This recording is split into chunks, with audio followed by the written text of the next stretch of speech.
الشياطين بسم الله الرحمن الرحيم الحمد لله رب العالمين الصلاة والسلام على أشرف الأنبياء والمرسلين وخاتم النبيين بالقاسم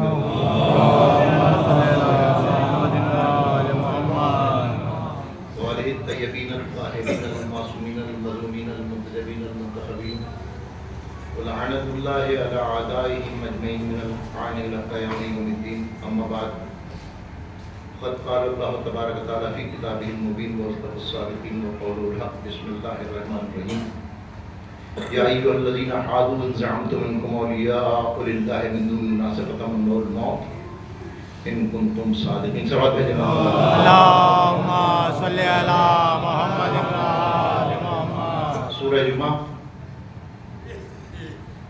اس سورہ کو ہم ہر جمعے میں نماز جمعہ میں سنتے ہیں. یوں تو قرآن نے بہت جگہ حضرت موسیٰ اور یہودیوں کا ذکر، بنی اسرائیل کا ذکر کیا ہے، لیکن اس سورے میں، اس آیت میں ان کے اس غرور کا ذکر کیا ہے، اس گھمنڈ کا ذکر کیا ہے، اس فخر کا ذکر کیا ہے کہ ہم تو اللہ کے ولی ہیں اور ہمیں تو دوزخ چھو نہیں سکتی، ہم تو جنت میں جانے والے ہیں، ہم تو اللہ کے خاص ہیں. قرآن نے بھی کئی بار ذکر کیا ہے ان کا. بنی اسرائیل ان نعمتوں کا ذکر کرو جو ہم نے تمہیں دی تھی. کبھی جناب موسیٰ کی پیدائش کا ذکر کیا، کبھی اس ظلم کا ذکر کیا جس میں 70,000 بچے قتل ہوئے اور اس کے باوجود تمہاری حفاظت کی. کبھی فرعون کی طاقتوں کے ساتھ تمہیں کمزوری کے باوجود تمہارے بچانے کا ذکر کیا. کبھی دریائے نیل میں فرعون کو غرق کر کے تمہیں نجات دے کے کہا کہ تم تو دیکھ رہے تھے، سب کچھ تمہارے ساتھ کیا، من و سلوہ اتارا. لیکن اس کے باوجود اس سورے میں، اس آیت میں اس نے کہا کہ اگر تم یہ ظلم رکھتے ہو، یہ غرور رکھتے ہو، یہ تکبر رکھتے ہو کہ اللہ کے ولی ہیں ہم، تو موت کی تمنا کیوں نہیں کرتے؟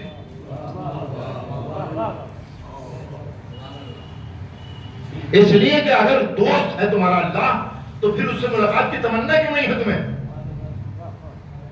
یہ اسٹینڈرڈ دیا اللہ نے قرآن میں کہ جو اللہ کے بندے ہیں وہ موت سے نہیں ڈرتے، اس لیے کہ ان کی تو ملاقات ہوگی اپنے محبوب سے، اپنے خالق سے، مالک سے. اور پھر اس میں اگلی آیتوں میں جو ذکر کیا ہے، قرآن شریف میں وہ ذکر کیا ہے کہ تم ہرگز تمنا نہیں کر سکتے، بلکہ ہم دیکھتے ہیں تم ظالم ہو اور تم تردد کے عالم میں تمہیں موت آئے گی. دیکھیے آیت اللہ عظمیٰ رہبر معظم سید علی خامنئی صاحب کی شہادت ہوئی، لیکن دنیا کے کسی اخبار نے یہ نہیں لکھا کہ وہ موت سے ڈرے ہوئے تھے. وہ کسی بنکر میں تھے، یہ نہیں آیا. کہاں شہادت ہوئی؟ گھر پر. میں نے اس دن بڑے ماڑے میں کہا تھا، جو عروج صاحب نے اس جملے کو کئی بار دہرایا کہ یہ شہادت اختیاری تھی. بے شک. دیکھیے ایک شعر یاد آ رہا مجھے اس وقت اپنے موضوع کے اعتبار سے کہ اچھا تھا گھر کی آگ بجھانے میں مرتے ہم، اچھا تھا گھر کی آگ بجھانے میں مرتے ہم، افسوس اپنی جان بچانے میں مر گئے. دیکھیے کوئی آدمی یہ نہیں کہہ سکتا کہ وہ جان بچانے کے لیے وہاں چھپ گئے تھے، وہاں چلے گئے تھے، وہاں چلے گئے تھے، منہ چھوڑ دیتے تھے. میں ایک منٹ کے لیے میری جس وقت ان سے سیکورٹی نے کہا کہ آپ کو کہیں محفوظ مقام پہ ہونا چاہیے، تو آپ نے کہا کہ میری 9 کروڑ عوام، شیعہ تو صرف 87% ہیں، وہ تو 100% کی حفاظت کی بات کر رہے تھے. صرف یہ نہیں کہا کہ شیعوں کا کیا ہوگا، یہ کہا کہ میری عوام کا کیا ہوگا. عوام میں بھائی بھی ہیں، عوام میں مجوسی بھی ہیں، عوام میں عیسائی بھی ہیں، یہودی بھی ہیں، غیر مسلم بھی ہیں، کم ہیں. اور یہ جہاں اسلامی حکومت قائم ہے تو وہاں اصفہان میں یہ بات مشہور ہے کہ صبح کی اذان لاؤڈ اسپیکر پر نہیں ہوگی. حکومت کس کی ہے؟ اسلامک ریپبلک کی. اور اصفہان جیسے شہر میں صبح کی اذان لاؤڈ اسپیکر پہ کیوں نہیں ہو رہی؟ چونکہ یہاں پر پارسیوں کی تعداد زیادہ ہے تو ان کی نیند میں خلل نہ پڑے.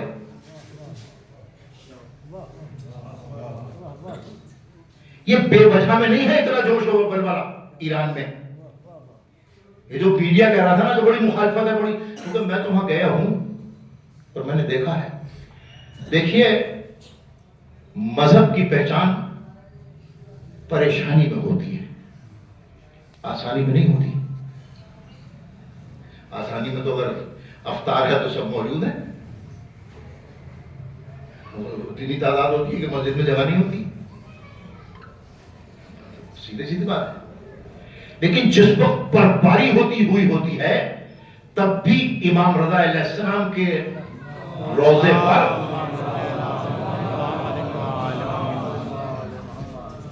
زائرین میں کوئی کمی نہیں آتی. رات کے 2 بجے تک یہ تسلسل باقی رہتا ہے، مغرب کی نماز سے لے کے، اور پھر 3 بجے سے نماز شب پڑھنے والے اور صبح کی نماز والے آنے شروع ہو جاتے ہیں. صرف 1 گھنٹے کا وہ معمولی سا وقفہ ہے جہاں کچھ تھوڑا سکون ہو جاتا ہے. کیونکہ ہم تو جتنے دن میں وہاں رہا میں نے کوئی رات ہوٹل میں گزارنی پسند نہیں کی کہ میں اس لیے تھوڑے آیا ہوں، میں تو رات یہاں سونے کے لیے کوئی ہندوستان بہت ہے. تو یہ میں بتا رہا ہوں کہ یہ کیفیت ہے وہاں کی. یہ بات مجھے مولانا عبادت صاحب مرحوم نے بتائی تھی کہ جب میں ایران گیا تھا یہ وہ زمانہ تھا جب شاہ کا زمانہ تھا، لیکن علماء نے جو کارنامہ انجام دیا، خمینی صاحب کا جو کارنامہ تھا، جو 19 سال 18 سال انہوں نے جلا وطن کی زندگی گزاری، اس میں ان کے اوپر تقریباً 19 کروڑ روپیہ خمس آتا تھا جس کو وہ انگلی نہیں لگاتے تھے. صرف ایک بات کہہ رکھی تھی کہ یہ خمس مسجد میں خرچ کرو، مجلس میں خرچ کرو. پیش نماز سے کہو کہ نماز پڑھائے اور ذکر شہادت امام حسین کرتا رہے. بس 19 سال یہ کام ہوا. تو مولانا عبادت صاحب نے کہا کہ میاں وہاں عجیب ماحول تھا. ٹیکسی ڈرائیور نماز کے وقت ٹیکسی روک دیتا تھا. آقا یا اللہ سلام، نماز پڑھ لیجیے. شاہ کے زمانے میں کوئی ڈنڈا نہیں تھا اس وقت کہ آپ کو نماز پڑھنی ہے. اب تو باقاعدہ طریقے سے اہتمام ہے کہ ٹرین رکتی ہے. وہاں ایران کی ٹرینوں میں جو لوگ گئے ہوں گے انہیں معلوم ہے کہ ایران کی ٹرین ایسی ہے کہ صرف انٹری جو ہوگی اس کی پلیٹ فارم پر ہوگی جس کا ٹکٹ ہوگا، جسے جانا ہے. اور ٹرین میں بیٹھنے کے بعد وہ ڈبہ کمپارٹمنٹ لاک ہو جاتا ہے، اب آپ نہیں اتر سکتے. جب پلیٹ فارم پہ ٹرین رکے گی تو آٹومیٹیکلی سارے لائٹنگ بند ہو جائیں گے تاکہ پلیٹ فارم پہ کسی قسم کی کوئی گندگی نہ ہو. یہ تمام اہتمام اب ہیں. لیکن میں یہ عرض کر رہا تھا کہ وہاں مستقل طریقے سے جو عقیدت مند جا رہے ہیں ان میں کسی قسم کی کوئی بات نہیں. حالت یہ ہے کہ اگر کوئی ہندوستانی عورت بغیر موزہ پہنے زیارت کو چلی جائے تو کوئی دوسری عورت ایرانی ٹوک دیتی ہے کہ تم نے موزے نہیں پہنے. یہ ہے حالت وہاں پر. اس لیے کہ دیکھیے خمینی صاحب کا یہ جملہ جہاد اکبر میں لکھا ہوا ہے کہ آپ نے فرمایا کہ جس سماج میں جتنا مولوی متقی ہوگا سماج اتنا ہی تقوی گزار ہوگا. اس لیے کہ سماج کا آئینہ ہے مولوی. اب آپ دیکھیں کہ کس طریقے سے زندگی گزاری ہے، چاہے وہ آیت اللہ سیستانی ہو، چاہے آیت اللہ خامنئی ہو، چاہے آیت اللہ خمینی ہو. میں نے آیت اللہ خمینی کا گھر باہر سے دیکھا، اندر تو نہیں جا سکا، میں باہر سے دیکھا. میں بالکل معمولی سا گھر، ایسی جیسے عام گھر ہوتی، کوئی خاص بات نہیں تھی. اتنے بڑے امپائر کا جو ہیڈ ہو اس کی زندگی بہت نارمل.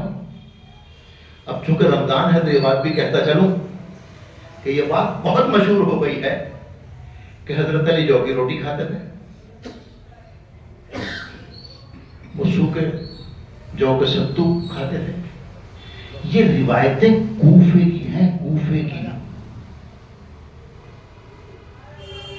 جہاں آپ کو حکومت کی ذمہ داری ملی ہوئی تھی، جہاں آپ کو عوام کی جواب دہی کرنی تھی، وہاں ایک معمولی انسان کی برابر کھانا کھاتے تھے اور معمولی سے انسان کے برابر کپڑے پہنتے تھے.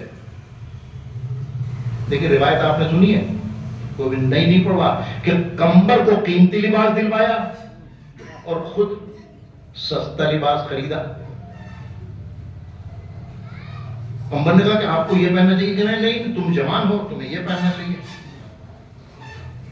ہم بوڑھے ہو گئے ہمیں یہ پہننا چاہیے. اگر پیسے نہ ہوتے تو کمبر کو قیمتی لباس کیسے دلوا دیتے؟ اگر غربت کی وجہ سے پہن رہے تھے تو کمبر کو قیمتی لباس کو دلوا رہے ہیں.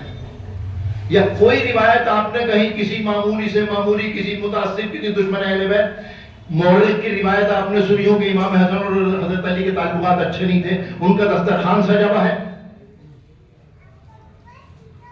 اور حضرت علی جو کی روٹی مسجد نبوی میں روزہ افطار میں. کیا مقصد تھا؟ کہ اس سے کم کسی کو نہیں مل رہی. اسی لیے یہ جملہ بھی تاریخ میں لکھا گیا کہ اگر کوئی بھوکا شخص روٹی چرا لے تو اس کے ہاتھ نہیں کاٹے جائیں, حاکم وقت کے ہاتھ کاٹے جائیں. اسلام کسی ایسے مذہب کا نام نہیں ہے کہ جو بس ویسے ہی زبردستی منمانی کی بات ہو. نہیں, دیکھیے جملہ بھی میرا شاید کسی قابل ہو یاد رہ جائے آپ کو کہ اسلام قطعاً نیرو مائنڈیڈ نہیں ہے, کہیں اس کے اندر محدود نہیں ہے مذہب. اتنی وسعتیں دنیا کا کوئی مذہب دے ہی نہیں سکتا جتنی اسلام نے دی ہے. رمضان قرآن کا حکم کہ تم پر پچھلی امتوں کی طریقے سے 1 مہینے کے روزے فرض کیے گئے. میں مولانا کے پاس گیا, مولانا مجھے ڈاکٹر صاحب نے منع کیا ہے کہ روزہ نہ رکھیں. تو کہا کہ پھر آپ کے لیے روزہ حرام ہے. مولانا نے یہ نہیں پوچھا کہ ڈاکٹر صاحب کا نام کیا ہے, کوئی شرما جی ہیں, ورما جی ہیں, پانڈے جی ہیں, ٹنڈن صاحب ہیں, مہیشوری صاحب ہیں, انہوں نے نہیں پوچھا. اگر مولانا یہ پوچھتے کہ میاں کس کا علاج کر رہے ہو, کہ صاحب فلاں شرما جی کا علاج ہے, کہنے لگے کوئی مسلمان ڈاکٹر نہیں ملا اس سے علاج کرا لو اپنا. یہ نہیں کہتے, وہ کہتے ہیں کہ جس ڈاکٹر کا تم نے علاج کر رہے ہو اس کا مسلمان ہونا شرط نہیں ہے, ڈاکٹر ہونا شرط ہے. اگر وہ تمہارے نفس کا محافظ ہے تو تمہیں قرآن کے آپ وعدے کو ادھر کو رکھ دو, اس کا کہنا مانو.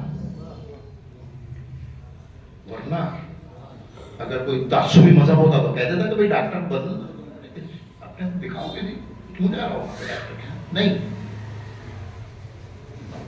اس لیے کہ میں بار بار کہتا ہوں کہ دیکھیے یہ انسانیت کی بات ہے. یہ جملہ آپ نے ہزاروں بار سنا ہے, ذاکرین نے بہت زیادہ پڑھا ہے اس کو, کہ 3 دن تک روزے کے عالم میں روٹیاں جاتی رہیں. ذاکرین کہتے ہیں ملائکہ آن کے لے گئے, مجھے اس سے کوئی بحث نہیں, لیکن قرآن جو کچھ کہہ رہا ہے مجھے اس سے بات کرنی ہے. قرآن نے کہا پہلے دن آنے والے نے کہا میں یتیم ہوں, دوسرے دن آنے والے نے کہا میں مسکین ہوں, تیسرے دن آنے والے نے کہا میں اسیر ہوں. اب یتیم مسلمان بھی ہو سکتا ہے, غیر مسلم بھی ہو سکتا ہے. مسکین مسلمان بھی ہو سکتا ہے, غیر مسلم بھی ہو سکتا ہے. لیکن اسیر مدینے میں صرف غیر مسلم کو کہتے تھے. اس وقت کی اسیر کی جو اصطلاح تھی وہ غیر مسلم کو کہتے تھے. جب تیسرے دن بھی ویسے ہی روٹیاں چلی گئیں تو قرآن شریف کی آیت آئی کہ تم ہماری محبت میں یتیموں, مسکینوں, اسیر کو کھانا کھلاتے ہو اور تم شکریہ کا مطالبہ بھی نہیں کرتے. اس کا مطلب یہ ہے کہ جب تم انسانوں کی خدمت کرتے ہو تمہارے دماغ میں کوئی گروپ نہیں ہے. یہ ہے قرآن, یہ پیغام ہے. اور یہ خامنئی صاحب نے بھی جو بار بار ذکر کیا جا رہا ہے ان کا, اس لیے ان کے لیے, ان کے ایصال ثواب کے لیے مجلس ہو رہی ہے. ان کی پوری زندگی اور اس تحریک اسلام کی پوری زندگی, چاہے خمینی صاحب ہوں, آپ بتائیں مجھے کہ فلسطین کو جس وقت خمینی صاحب نے اقتدار سنبھالا فوراً اپنی آمدنی کا ایک حصہ فلسطین کے نام وقف کر دیا. کوئی فائدہ سوائے اس کے کہ اللہ کے حکم کی پابندی کرنی ہے, کہ میں رب المستضعفین ہوں، جو میرے نمائندے ہیں وہ مستضعفین کی مدد کریں، کچلے ہوئے لوگوں کی. یہی تو ہو رہا، اور کیا کام ہے بتائیے؟ وہاں کوئی ایران کو کوئی منفعت ہے، کوئی اقتدار ملنے والا ہے وہاں پر؟ صرف اس لیے. اب لوگ کہتے ہیں کہ صاحب کعبہ ایک، قبلہ ایک، رسول ایک، کلمہ ایک، قرآن ایک، سب کچھ ایک. تو میں نے کہا مقابلے پہ آنے والا بھی ایک. واہ واہ واہ واہ. قرآن دنیا کی اکیلی کتاب ہے جس کا دعویٰ یہ ہے کہ میں اپنے قاری کے لیے ذمہ داری نہیں لیتا، پڑھنے والے کی ذمہ داری نہیں ہے. ہدی للمتقین، متقیوں کی ہدایت کرتا ہے. آیا ہے ہدی للناس، انسانوں کے لیے، لیکن سب فائدہ اٹھائیں گے صرف متقی. ایک ہمت رضا صاحب آگرے میں ہوتے تھے، مرحوم بزرگ ہستی تھے. جب ہم آگرے پہلی بار مجلس پڑھنے گئے تو محمد علی خان صاحب مرحوم نے کہا کہ میں ہمت رضا سے ملے بغیر پتا نہ. اب بڑا تشویش ہوئی، چاہے تاج محل دیکھنے جانا مت جانا، لیکن ہمت رضا صاحب سے ضرور ملنا. تو بڑا ایک اشتیاق ہوا. وہ بزرگ آدمی تھے، اس وقت 80 سال کے قریب ان کی عمر ہوگی، 25-30 سال پہلے. ان کا گیا، انہوں نے کہا کہ ہمارے رات مجلس پڑھی، انہوں نے آپ سے ملنا چاہتے ہیں. بہت اچھی بات ہے. نقل صاحب کے سمتی ہیں، پروفیسر ولی محمد صاحب کے بزرگ ہوتے تھے، پرانے ذمہ دار تھے، پرانے رئیس تھے وہاں کے آگرے کے. وہ مجھ سے سوال کیا کہ آپ کس مدرسے سے فارغ ہیں؟ میں تو کالج کا اسٹوڈنٹ ہوں. اچھا ٹھیک. اب مجھ سے سوال کیا کہ قرآن کس کی ہدایت کرتا ہے؟ میں نے کہا ہدی للمتقین. بولے بالکل ٹھیک ہے.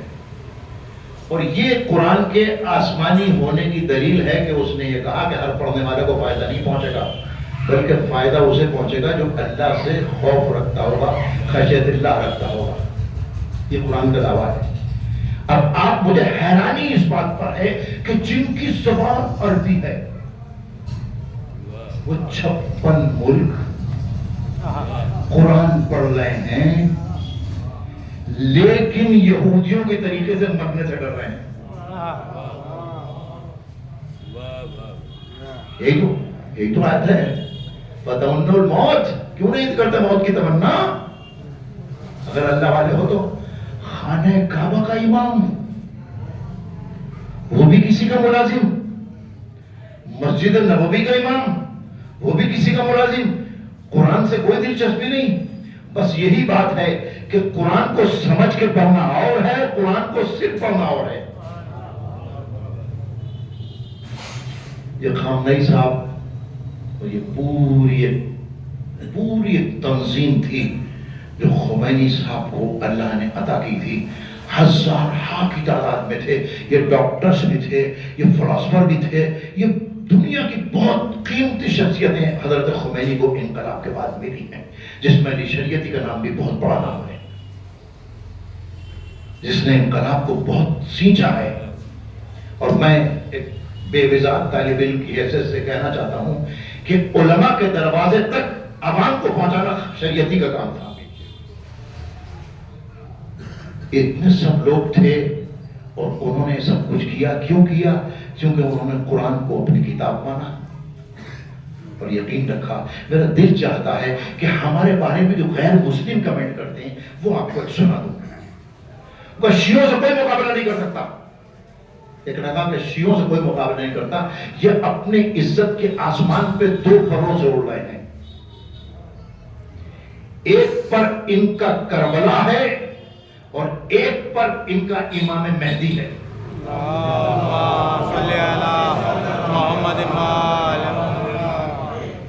ماضی اور مستقبل دونوں ان کے پاس ہیں، اس لیے ان سے کوئی مقابلہ نہیں کر سکتا.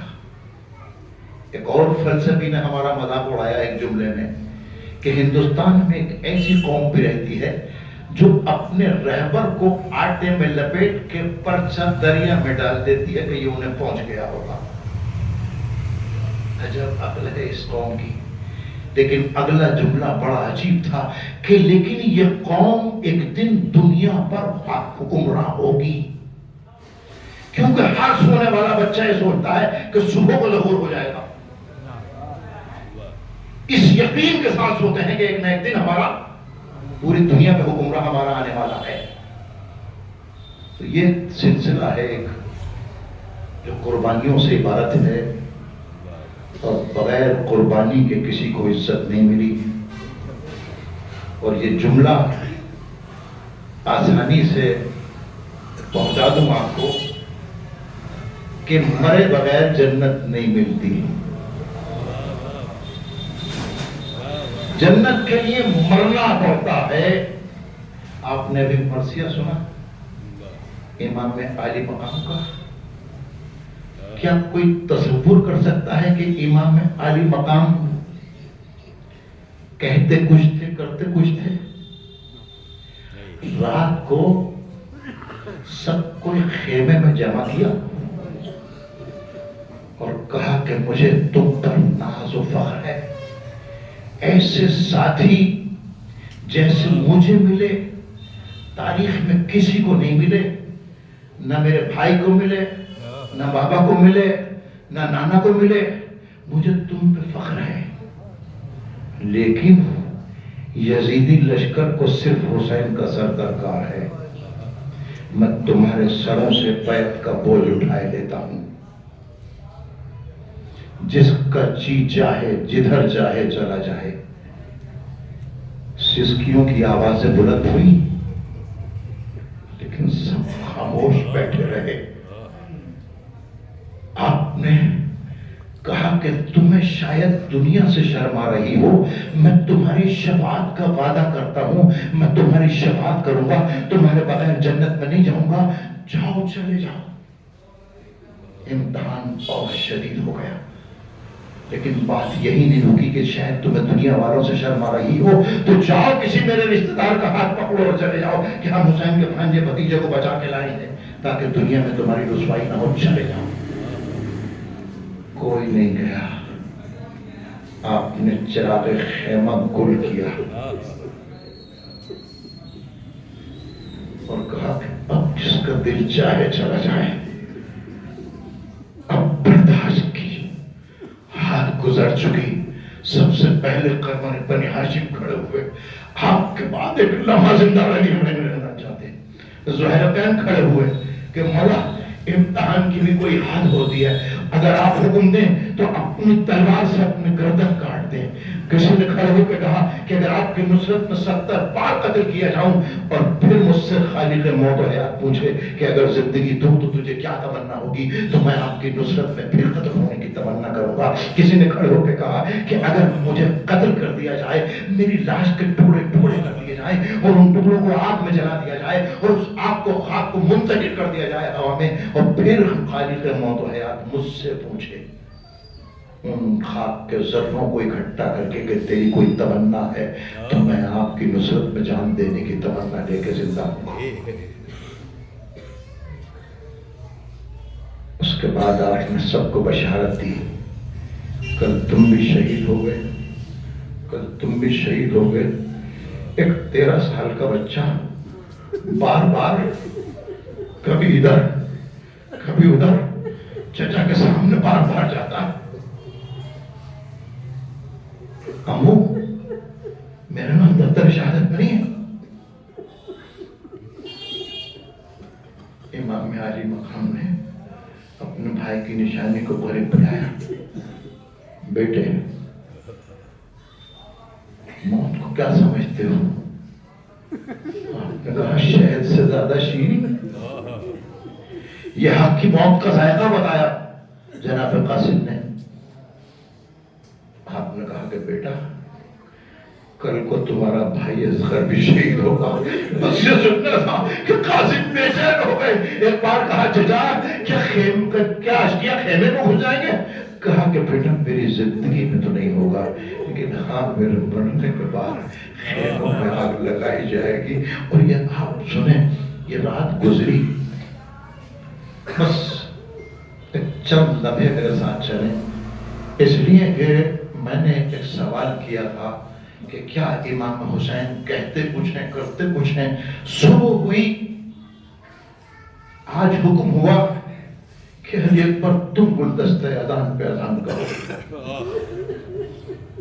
ریگزار کربلا پر لہجہ پیغمبری نے اکبر نے اذان دی،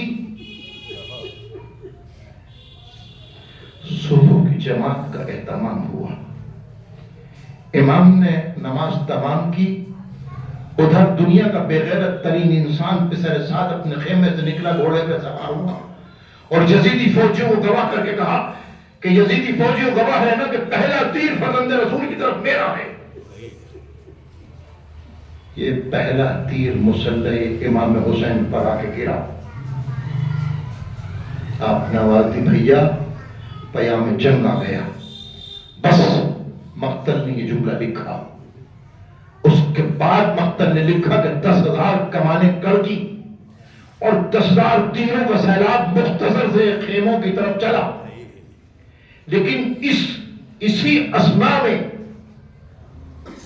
کتنے مختصر سا وقت ہوگا کہ حضرت ابو الفضل عباس نے اپنے بھوکے پیاسے ساتھیوں کو اس طریقے سے خیام حسینی کے سامنے کھڑا کر دیا جیسے قرآن کی ایک آیت کی عملی تفسیر پیش کر رہے ہو کہ جب یہ حق کی راہ میں کھڑے ہوتے ہیں تو ایسے کھڑے ہوتے ہیں جیسے سیدھا پھیلائی ہوئی دیوار جس میں سے ہوا بھی گزر نہیں سکتی، اور ایک تیر 10,000 تیروں میں سے کسی بچے کے جسم تک نہیں پہنچا، خیام حسینی تک نہیں پہنچا۔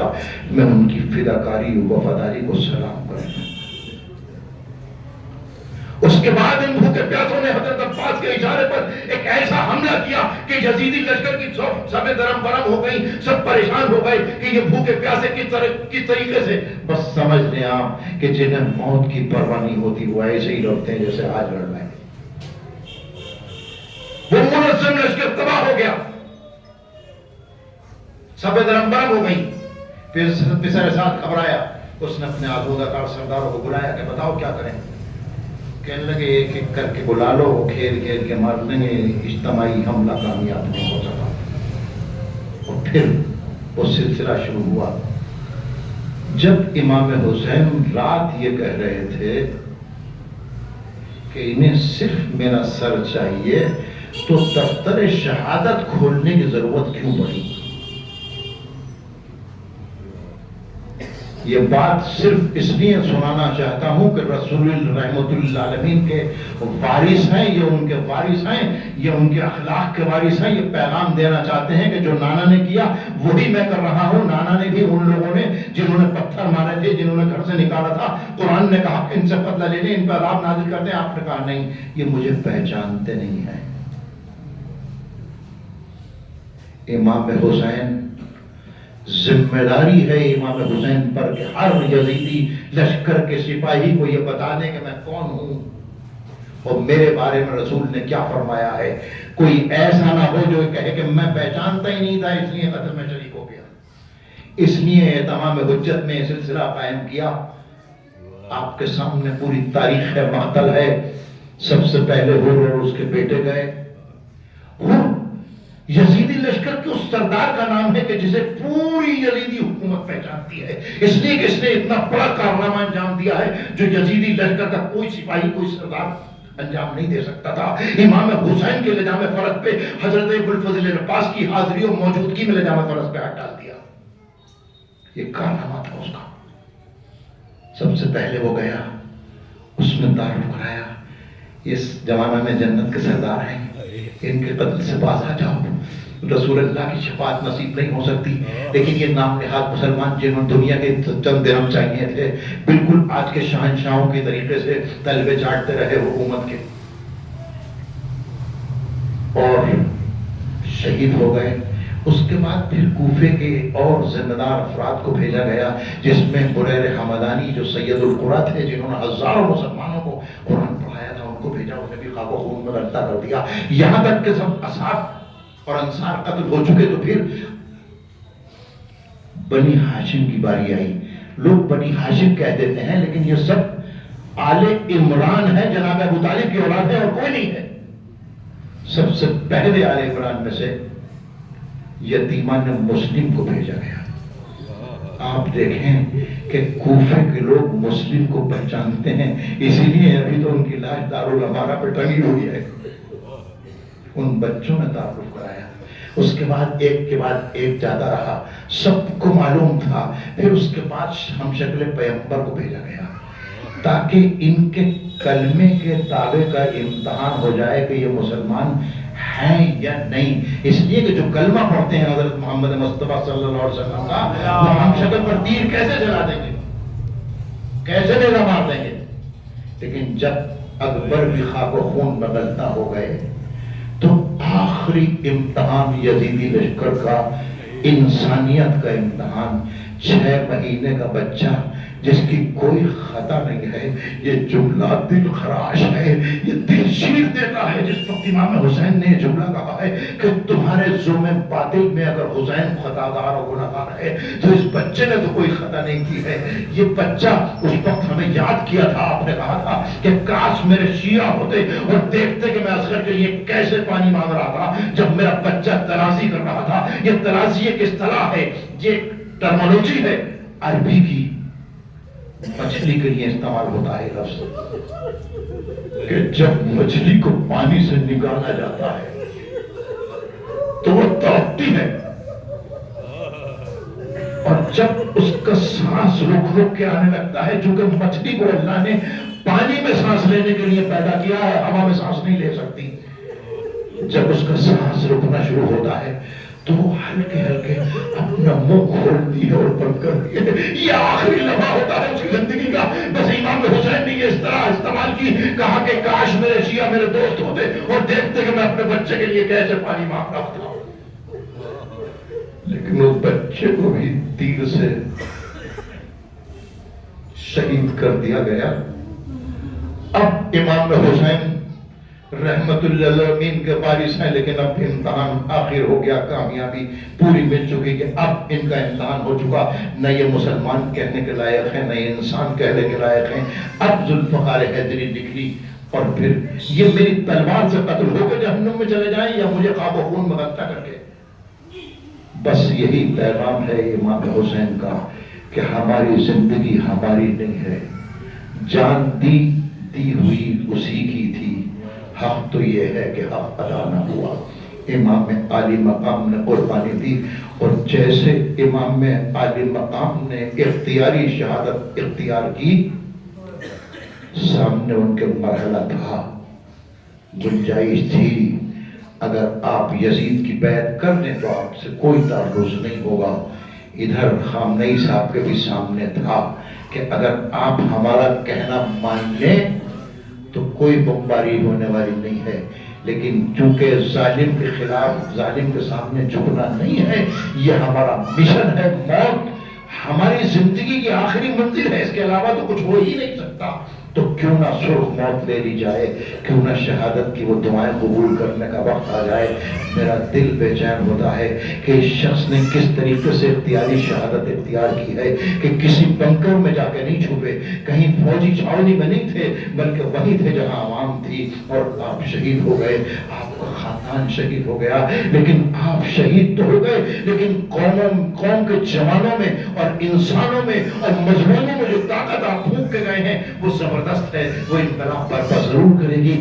ظالم گھٹنے ٹیکنے کو مجبور ہوں گے اور مظلوم سرخرو ہوں گے.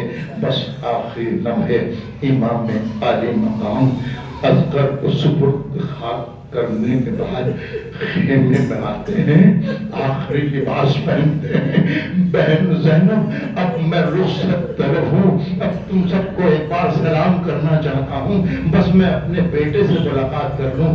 جناب امام زین العابدین علیہ السلام کو اسرار امامت سپرد کی ہے. امام نے جب پوچھنا شروع کیا ہے کہ وہ کیوں نہیں آئے, وہ کیوں نہیں آئے, تو آپ نے کہا بس بیٹے سوال مت کرو, مردوں میں تمہارے اور میرے علاوہ کوئی باقی نہیں ہے. اور دیکھو تمہارا امتحان ہمارے تن و سر کی جدائی کے بعد شروع ہوگا, اور تمہارا امتحان ہم سے زیادہ سخت ہے. دیکھو ہمارا سر قلم کر کے نیزے پہ بلند کر دیا جائے گا, لیکن ظلم رکے گا نہیں. ظلم جو ہے خیموں کی طرف بڑھے گا, خیموں میں آگ لگے گی, تمہاری ماں بہنوں کو سروں سے چادریں چھینی جائیں گی. میرے بیٹے صبر کرنا, تم علی ہو, میں نے تمہارا نام علی رکھا رکھا ہے، لیکن دیکھو تمہیں نفس پر اپنا قابو رکھنا ہے، تمہیں بددعا نہیں کرنی ہے۔ بیٹے دیکھو تمہاری آنکھوں کے سامنے 4 سال کی بہن سکینہ کے گالوں پہ تماچے لگیں گے، تمہیں صبر کرنا ہے۔ وہ بھی اماں تم سے سب سے پہلے حکم پوچھیں گی، یہ میں تمہیں امام وقت بتاؤ ہم کیا کریں، خیمے میں جل کے مر جائیں یا بے ردا میدان میں آ جائیں۔ آپ سوچے تو صحیح، یہ پہلا فتویٰ کیسے دیا ہوگا، پہلا حکم شریعت کا کیسے دیا ہوگا۔ امام عالی مقام اور اس کے بعد ایک وصیت کرتے ہوئے کہتے ہیں کہ بیٹا جب تم قید کے بعد رہا ہو اور وطن واپس پہنچو تو میرے چاہنے والوں کو میرا سلام کہنا، اور اسے کہنا جب کسی مصیبت زدہ کو دیکھو تو میرے اوپر تو آنسو بہا دینا، جب تمہیں پیاس لگے اور تم پانی پیو تو میری پیاس کو یاد کر لینا۔ سَأَنَا الَّذِينَ ظَلَمُوا أَيَّامٌ كَلَبٍ يَنْقَلِبُونَ عَلَى اللَّهِ قَوْمَ الظَّالِمِينَ۔